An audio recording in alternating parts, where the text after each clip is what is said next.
Next हमारा है, अब देखो ये कार्टून चौथा उन्होंने दिया है। अब फिर से देखिए ये जो झंडा है इस व्यक्ति का, ये अभी पैंट, पतली पैंट, कोट, ये दिखाता है यूएसए को। ठीक है, इसको हमें देखते ही पहचान जाना है। ये पांडा है। पांडा आपने देखा होगा, कुछ टाइम पहले एक मूवी आई थी कुंग फू पांडा। तो कुंग फू जहाँ का खेल है, या पांडा जो दिखाता है वो दिखाता है चाइना को, चीन को।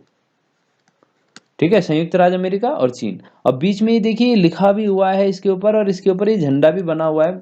ठीक है, ये है आसियान का, आसियान का झंडा है।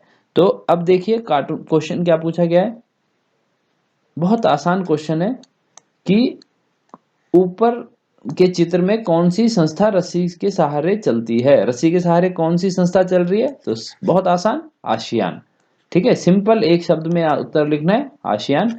या फिर दक्षिण पूर्वी एशिया का सहयोग संगठन। ठीक है, तो इस तरीके से इसको कहा जाता है, association of South East Asian nation. और दूसरा क्वेश्चन है, why it is difficult to maintain balance in the contemporary world, यानी वर्तमान विश्व में या समकालीन विश्व में संतुलन बनाए रखना क्यों कठिन है। क्योंकि ये जो आसियान देश हैं ये विकास चाहते हैं, है ना, और ये भौगोलिक रूप से, ठीक है, भौगोलिक रूप से ये किसके नजदीक हैं, चीन के, चाइना के। लेकिन क्योंकि ये विकास चाहते हैं और अपने आप को आर्थिक रूप से खुला चाहते हैं, खुलापन चाहते हैं, है ना, या उदारवादी नीति अपनाते हैं ये लोग, तो जो वैचारिक तौर पे है नहीं, यानी आइडियोलॉजिकली ये किसके नजदीक हैं, इसके, और ज्योग्राफिकली ये इसके नजदीक हैं, भूगोलिक तौर पे। तो इसलिए इन दोनों को जो वो इसको जो आसियान है उसको बैलेंस बनाना मुश्किल हो रहा है, क्योंकि ये दोनों आपस में प्रतिस्पर्धा है, कॉम्पिटिटर हैं, और दोनों में से किसके साथ जाया जाए या किसके नीतियों को अपनाया जाए, क्योंकि दोनों की नीतियां भी बहुत ही विरोधी हैं। तो इसलिए किसके साथ जाया जाए, किसकी नीतियों को अपनाया जाए, वो बहुत मुश्किल है, क्योंकि भौगोलिक तौर पे और वैचारिक तौर पे दोनों ही अलग अलग हैं। और भौगोलिक तौर पे जो आसियान है वो चीन के नज़दीक है, लेकिन वैचारिक तौर पे ये संयुक्त राज्य अमेरिका के नज़दीक है, इसलिए दिक्कत आ रही है। ठीक है, सेम क्वेश्चन सेम आंसर, दो चुनौतियां, कोई दो चुनौतियां, लेकिन जिसका यह संगठन सामना कर रहा है। तो संगठन यह सामना कर रहा है कि वैचारिक तौर पे क्योंकि ये संयुक्त राज्य अमेरिका के नजदीक है, तो इसको जो आर्थिक सहायता चाहिए, ठीक है, वो इस देश से चाहिए। लेकिन क्योंकि भौगोलिक तौर पे ये चीन के नजदीक है, तो जो इसको सुरक्षा की दृष्टि से क्या है, सुरक्षा की दृष्टि से ये हमेशा चीन के साथ भी दुश्मनी या चीन के विरोध में भी कोई ऐसी नीति नहीं बना सकता। और दूसरा, चीन क्या है, इसके साथ बहुत ज़्यादा दिक्कत कर रहा है, क्योंकि ये इनके बॉर्डरों को छेड़छाड़ करता रहता है, इन देशों के बॉर्डरों पे अपना अधिकार या आधिपत्य दिखाता है। और जब ये आसियान देश इससे मदद मांगते हैं, तो आसियान देशों की मदद के बदले अमेरिका भी अपना फायदा या अपनी दुश्मनी इन देशों की मदद से चीन के साथ जो दुश्मनी है वो निकालने की कोशिश करता है। तो ये इस तरीके की चुनौतियां ये संगठन है, आप किताब में भी इसको अच्छे से पढ़िएगा। अब ये बोल रहा है कि नेम द कंट्रीज, ठीक है, उन देशों का नाम बताइए जो उपरोक्त संगठन के अस्थिरता पैदा कर रही हैं। तो इस संगठन को अस्थिर कौन पैदा कर रहा है, मैंने पहले ही बता दिया, एक है संयुक्त राज्य अमेरिका, ठीक है, और दूसरा है चीन, चाइना।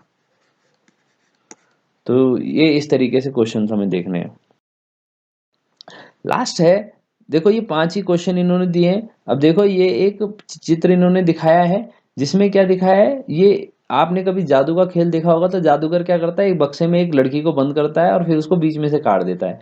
तो ये सेम वही चित्र दिखाया है, लेकिन इसमें क्या है, ये भारत माता है, ठीक है, भारत माता के 2 टुकड़े दिखाए गए हैं, और एक तरफ नेहरू, एक तरफ जिन्ना, ठीक है, ये नेहरू है और ये मोहम्मद अली जिन्ना है। तो ये टुकड़े कर रहे हैं और इन्होंने 2 देश बना दिए, है ना, जो भारत पहले एक ही देश हुआ करता था, एक पाकिस्तान और एक हिंदुस्तान, दो देश काटने की काट रहे हैं। तो अब आ जाता है क्वेश्चन कि विभाजन के दो मुख्य कारण क्या थे। तो पहला तो था, विभाजन किस आधार पे हुआ था, कि धार्मिक आधार था विभाजन का। ठीक है, ठीक है, धार्मिक कारणों से, क्योंकि जिन्ना ने या फिर एक विशेष धर्म या समुदाय के लोगों ने यह कहा कि क्योंकि वह एक विशेष धर्म के मानते हैं, इसीलिए उन्हें भारत से अलग होना चाहिए, ताकि उनकी जो जरूरतें हैं, जो मान्यताएं हैं, उनको भी एक पहचान मिल सके, एक विशेष पहचान मिल सके। तो धार्मिक, पहला तो था धार्मिक कारण, और दूसरा था राजनीतिक कारण। ठीक है, राजनीतिक कारण क्या था, कि हर किसी को प्रधानमंत्री बनना था या आजाद देश का मुखिया बनना था, लेकिन दो में से सिर्फ एक, इस रेस में नेहरू और जिन्ना दोनों शामिल थे, और दोनों ही अपनी जो मौका है नहीं छोड़ना चाहते थे। इसलिए इन्हें लगा कि देश अगर दो हो जाएंगे तो दो मुखिया होना आसान होगा, और इसलिए भी इन्होंने देश का बंटवारा स्वीकार किया।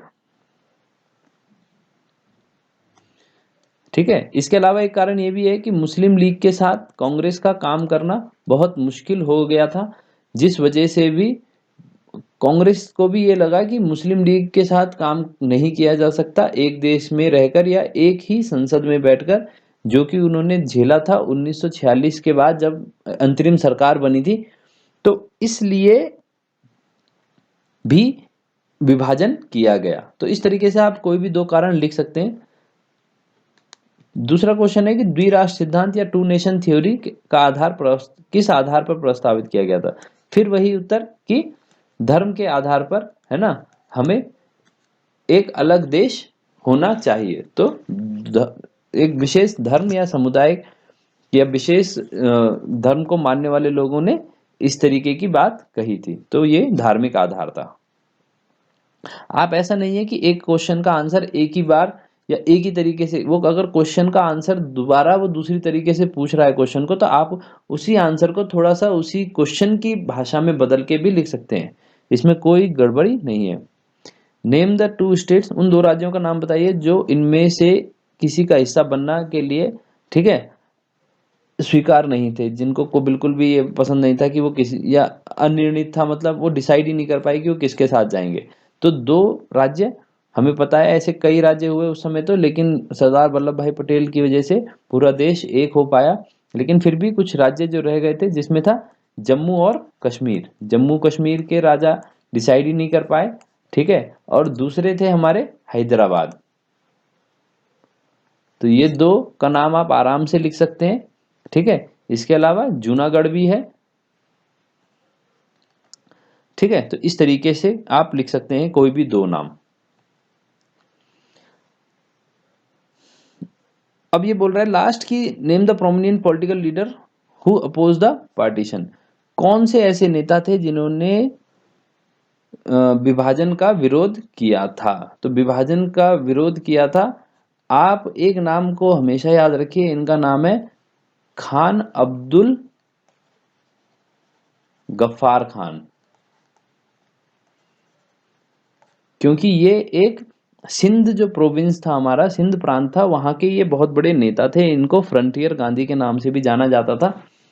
और इनका मानना था कि क्योंकि हम ने एक भारत के लिए लड़ाई लड़ी थी, एक भारत के लिए जो आंदोलन चलाया था, वो सक्सेस होना चाहिए। और अगर भारत दो भागों में बंट गया तो हमारा जो आंदोलन है वो बेकार हो जाएगा। और इनका भारत के साथ रहने का बहुत मन था, लेकिन क्योंकि इनके जो लोग हैं या इनका जो प्रांत है उसकी मुस्लिम आबादी बहुत ज़्यादा थी, तो उनको विभाजन के बाद पाकिस्तान मजबूरन जाना पड़ा। इसीलिए इन लीडर ने, ठीक है, पाकिस्तान का या जो विभाजन था उसका बहुत विरोध किया। तो इसका नाम आप लिखिए खान अब्दुल गफ्फार खान। ऐसे और भी लीडर हैं, लेकिन आप इसको याद रखिए। तो इस तरीके से दोस्तों आपको ये क्वेश्चन सॉल्व करने हैं, बिल्कुल भी चिंता नहीं करनी है। और अगर आपको कोई परेशानी होती है इस वीडियो को किसी क्वेश्चन को लेकर, तो आप मुझे ज़रूर कमेंट में इसको लिखिएगा। अगर पसंद आए तो लाइक